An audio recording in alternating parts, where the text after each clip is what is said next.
Hello viewers, you watching Star Television Network on channel 21, and this I welcome you to our local news bulletin file for the hour here on Star TV with me, Adamasila. First the headlines.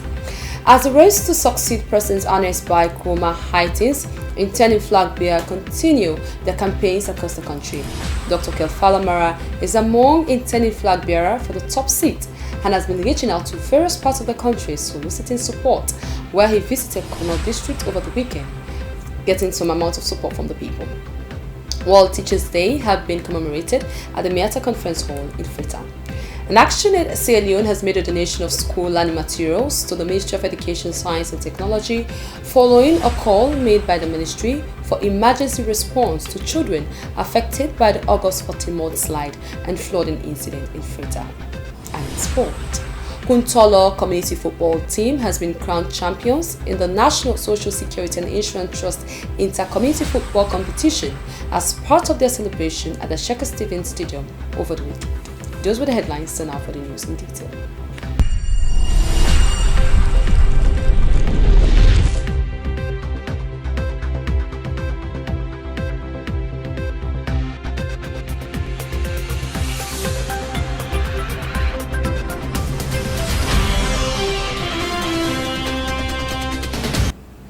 As the race to succeed President Ernest Bai Koroma heightens, intending flag bearers continue their campaign across the country. Dr. Kelfala Mara is among intending flag bearers for the top seat and has been reaching out to various parts of the country soliciting support, where he visited Kono district over the weekend. Our reporter Mohammed Kone was in the district and he now files on this report. It was a show of support, love, likeness, and belief in one of Sierra Leone's fine gentlemen, Dr. Kelfala Mara, for the position of flag bearer. Dr. Mara visited Kono district on Sunday, soliciting support from the people and to also explain why he intends to contest for the position of flag bearer. Today, a big day for Kono district.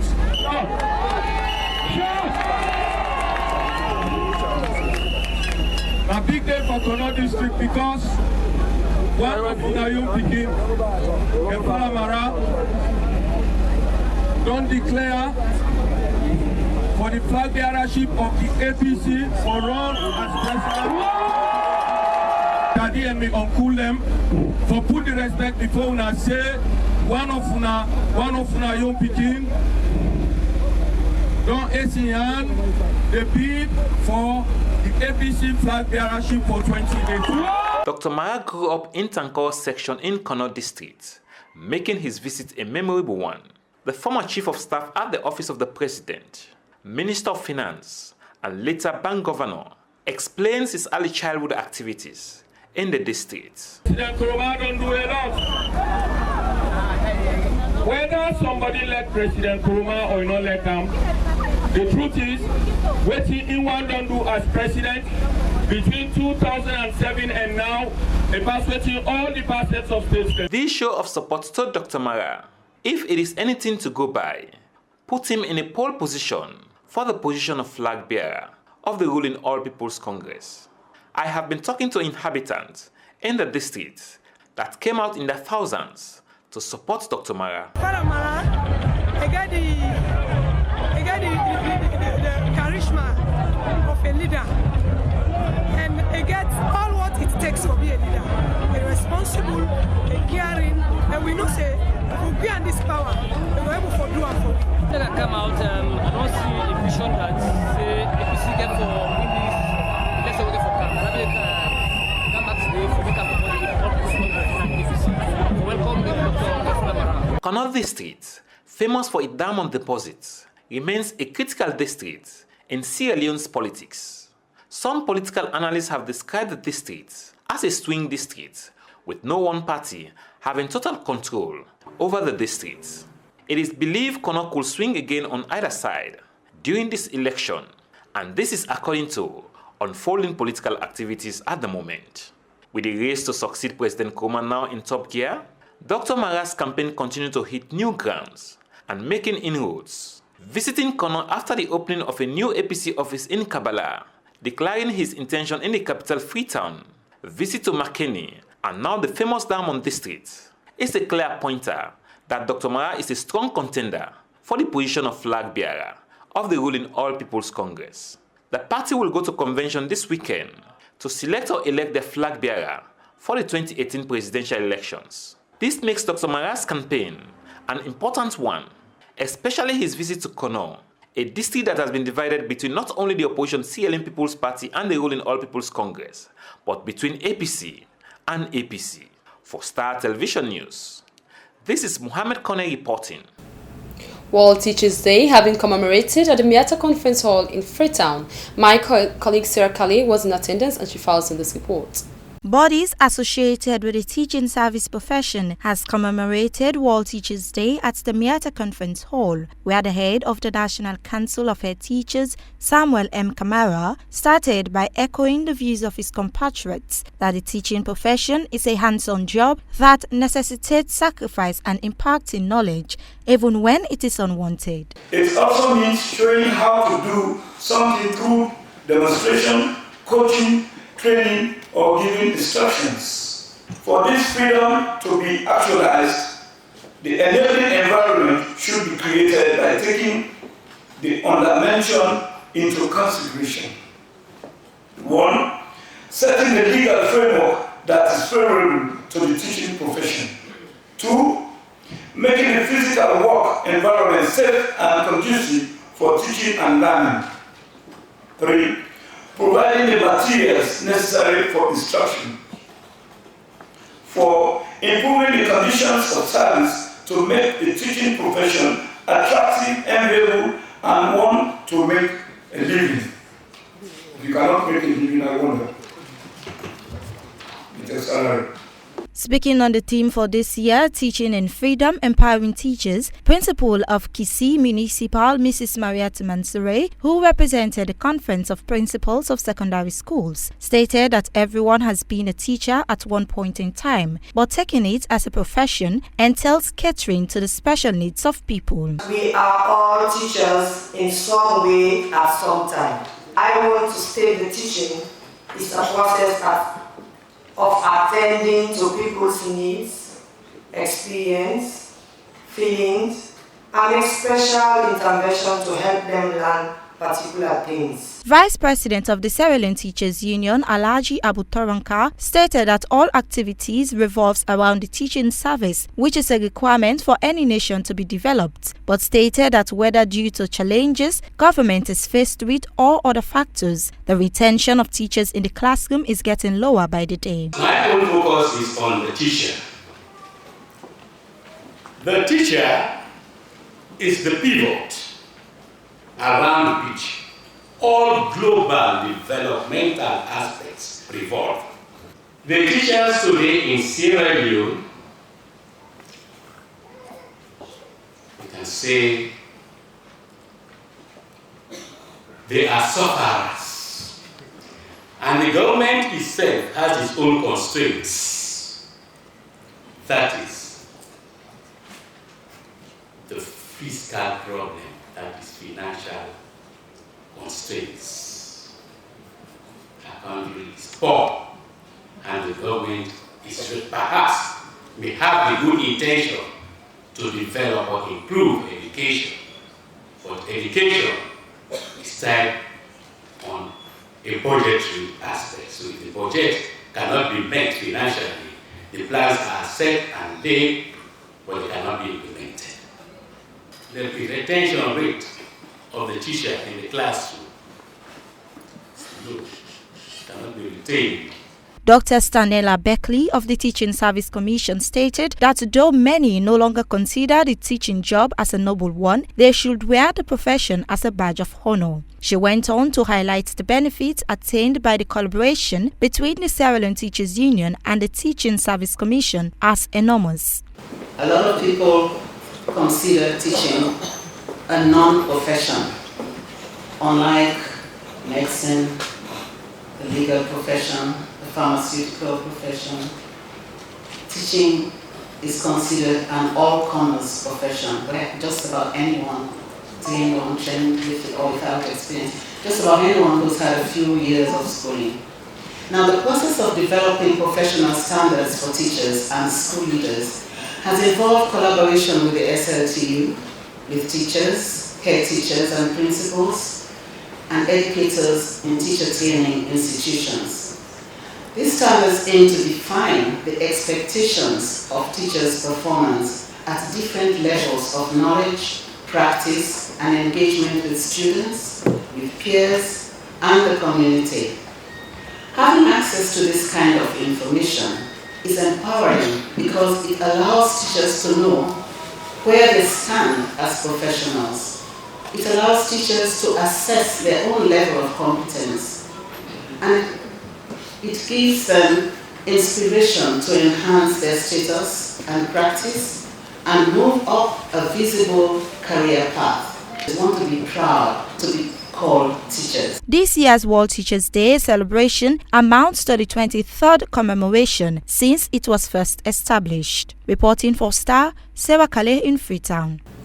ActionAid Sierra Leone has made a donation of school learning materials to the Ministry of Education, Science and Technology following a call made by the ministry for emergency response to children affected by the August 14 mudslide and flooding incident in Freetown. Here is a report. The Ministry of Education, Science and Technology, following the mudslide and flooding incident in many parts of the city, have set up an education emergency response and preparedness group, which is geared towards planning and developing a useful education emergency plan with key education partners involved. As a result of this, ActionAid Sierra Leone has supported 350 children with school learning materials as a way of responding to the call of the ministry. Speaking during an engagement with key education stakeholders, the Chief Education Officer at the Ministry of Education, Science and Technology, Dr. Alhaji Kumara, expressed thanks and appreciation to ActionAid Sierra Leone for their support to aid those children in school. As he went on to state that the recipients will appreciate these items, as a ministry, they will monitor to ensure that the items are used for its intended purpose. I want to thank you very much for the support that you have provided, and I definitely believe that our peoples for whom we are doing all this for will surely appreciate and benefit a lot from this gift that you have provided for the ministry. Indeed, today they are in their need based on the circumstance that they went through in the past couple of weeks. And where they are, I believe when some of these things are provided to them, some of them may wish to be there permanently, because we know they've suffered.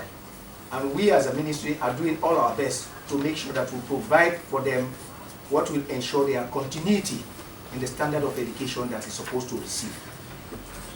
But that notwithstanding, we are not going to allow them to stay here, because where they are at the moment is just for temporary measures. We'll send them back to their normal schools. So on that note, what they are going to receive, I know they will actually appreciate and they will be very happy for that. So even for those of our partners that have provided for us earlier than now, all of what you provided to us are all very useful. And we've got the testimonies from the recipients, because we informed them that these are things that have been provided for them. And very soon, if that has not yet been done, very soon we are going to make sure that what has been provided reach them. And we want to assure you that all of them, all of the items that we have provided, they will reach those people that are supposed to receive them. And we are going to monitor to ensure that they use them for the intended purposes. The Deputy Minister of Education, Science and Technology, Dr. Christiana Thorpe, further expressed the ministry's appreciation to ActionAid Sierra Leone and the response they have been getting since the call was made to get the affected children back to school, and however hopes that disaster of such will not occur again. We are very pleased as a ministry with all the support we're getting from our partners, and we thank you very much. We say ministry partner, but the children are all our own children. And we are here, either they are our maternal children or we are working on their behalf or on behalf of the nation. So I think we are in good speed, and I want to thank all of you for the efforts. Let's continue, and let's pray that the disasters would stop. I think that maybe we all need to go on our knees again and pray a little bit harder. But if we pray too hard, then some people will be out of jobs. The Executive Director of ActionAid Sierra Leone, Mohamed Silla, stated that ActionAid Sierra Leone responded to the call of the ministry to support 1,000 affected children to go back to school. As he presented the items to the Ministry of Education, he stated that they have benefited from training conducted by UNICEF to ensure that children go back to school following the mudslide and flooding disaster on the 14th of August. The call, for which there was a request from the ministry to support 1,000 children whose parents have been affected from the camp, who are currently in camps with school materials so that they can go back to school. So we took that information and went into our own program and raised some funds to see how we can implement it. We had officially written to you to commit that we will support 250 children, which is from which in our initial commitment was 70 at JSS, 70 at upper primary, and 110 at lower primary, which gives a total of 250 with school materials. So basically what we had are just samples. The other stuff is down there which we hand over to the stores. That is to the working group. And what is basically contained in the bags is just a school bag. We have 1 dozen exercise books, depending on the class. For the upper ones, it's 120 pages, the lower ones is 80 pages. We have pens, pencils, eraser, ruler, and a mathematical set in each of these bags for the 250 children. So this is what, on our behalf as ActionAid, we wanted to give directly to the ministry, because all the kids are now confined in 2 camps so that you can lead the process of actually giving out to those kids. And just to also say, beyond this working group, we are also part of the social mobilization working group. We have actually benefited from the training from UNICEF to support young people in our communities, whom we have been giving stipend to go to communities to do sensitization for parents to ensure that the kids actually go back to school. The items were then presented to the Ministry of Education, Science and Technology. Adama Silla, Star TV News, Freetown. Well, viewers, if you just tuned in, this is our local news bulletin here on Star Television Network on Channel 21, and we're broadcasting live from our Media One Center studios in Freetown, the Imama Street, Book Falls. We're streaming live on the internet on www.startvsl.com. As always, the sporting news is part of our local news bulletin, and in today's sporting update, Kuntolo Community Football Team has been crowned champions in the National Social Security and Insurance Trust Inter-Community Football Competition as part of their celebration at the Shaka Stevens Stadium over the weekend. Our sports correspondent Hilton John is all set. Over to you, Hilton.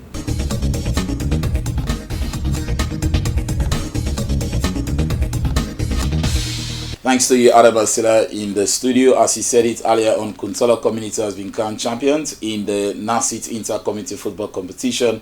It all started with 8 communities. Unfortunately for the other communities, Abacha and the other teams who failed to win in the semi-final Clintonians, we saw good performance on Brookfields and also Kuntolo. Unfortunately also for the Brookfields community, they kicked the blessing away after they failed to win on penalties. I witnessed the grand final. Here is the report. But before the grand final, we saw the performance of the NASIT team play against the Sierra Leone Commercial Bank. They also succeeded on penalties. Here is the report over the weekend.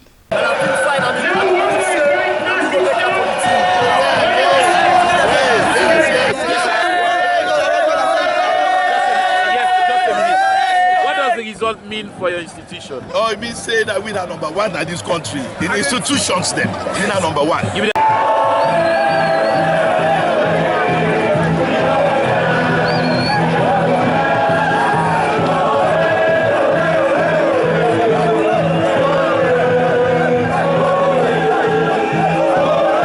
And in the interview is the Director General of NASIT, Joseph Mans Jr., saying that they will try to put teams in order so that they'll be representing NASIT in inter-state football competition. Want to say congratulations to our Kuntolo community for grabbing the championship against Brookfields community. They received home 20 million units for the champion, 10 million units for the runner-up, and also the Sierra Leone Commercial Bank received 4 million units, and NASIT, the host, received 6 million units at the end of the distribution. So better luck next time to the Brookfields community as they fail to win the championship. Away for that, the Sierra Leone Under-17 female team is in active training ahead of the first leg match that will play on Saturday in Bo. We are in the Sierra Leone under-17 team. We'll be looking for a must-win in the first encounter. We wish them all the best. In tomorrow's news hour, we give you more details about the female team in active preparation for the first leg match against the Gambia on Saturday in Bo. Back to you, Adam Asela, in the studio.